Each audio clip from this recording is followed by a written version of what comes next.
बिस्मिल्लाहिर्रहमानिर्रहीम अल्लाहुम्मा सल्ली अला मुहम्मद व अला आलि मुहम्मद। आज मैं आपके लिए बहुत ज़बरदस्त बारबेक्यू मंदी सॉस की रेसिपी लेके आई हूँ। ये इतनी ज़बरदस्त चटनी है कि आप इसको फ्राइड चीज़ों के साथ भी सर्व कर सकते हैं। इवन आप इसको सालन की जगह भी इस्तेमाल कर सकते हैं। तो जो जो चीज़ें मैंने इसके लिए ली हैं मैं आपको बता देती हूँ। ये चीज़ें आमतौर पर घर पर अवेलेबल होती हैं, बाहर से कुछ भी लाने की ज़रूरत नहीं पड़ती इस सॉस के लिए। तो यहाँ पर मैं आपको दिखा देती हूँ कि मैंने धनिया लिया है, पुदीने की एक गट्ठी ली है और इसके अलावा 2 मैंने प्याज लिए थे, उनको क्यूब्स में काट लिया है। हरी मिर्चें हैं, 2 अदरक के क्यूब हैं, 4 से 5 लहसुन है और 1 टमाटर है।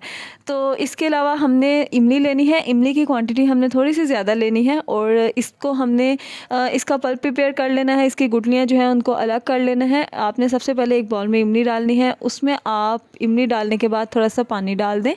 पानी से ये होगा कि इसके पल्प को आप इजीली प्रिपेयर कर सकते हैं, इसकी गुठलियों को अलग कर सकते हैं।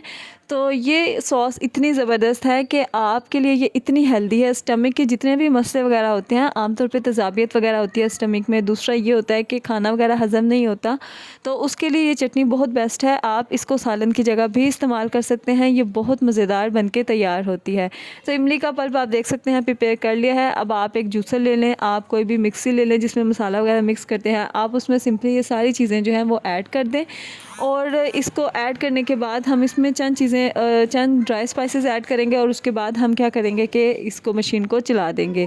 ये बहुत सिंपल रेसिपी है लेकिन ये बहुत ज़्यादा फ़ायदेमंद रेसिपी है। तो यहाँ पे मैंने सारी चीज़ें जो है वो ब्लेंडर में डाल दी हैं। सभी चीज़ें बहुत ज़्यादा हेल्दी हैं। इवन जो जिन लोगों को सालन वगैरह से परहेज़ का बताया होता है वो इस चटनी को आसानी से इस्तेमाल कर सकते हैं सालन की जगह। यहाँ पे हम क्या करेंगे कि इमली का जो पल्प हमने प्रिपेयर किया था उसको इसमें डाल देंगे। इमली का जो पल्प होता है, एक तो ये इस चटनी को बहुत ज़बरदस्त जायका देगा, खट्टा मीठा सा, और दूसरा ये कि ये आपकी खुराक को जो है वो ज़ूद हज़म भी बनाएगा। और यहाँ पे हम ना इसमें नमक और चीनी ऐड करेंगे। नमक और चीनी दोनों ही आपने हाफ़ टीस्पून ऐड करना है, इससे इसका फ्लेवर जो है वो बहुत ज़्यादा मज़ेदार हो जाएगा। अब आपने सिंपली सारी चीज़ों को मिक्स कर देना है और ब्लेंडर को चला देना है। आपने चटनी को बहुत बारीक पीसना है।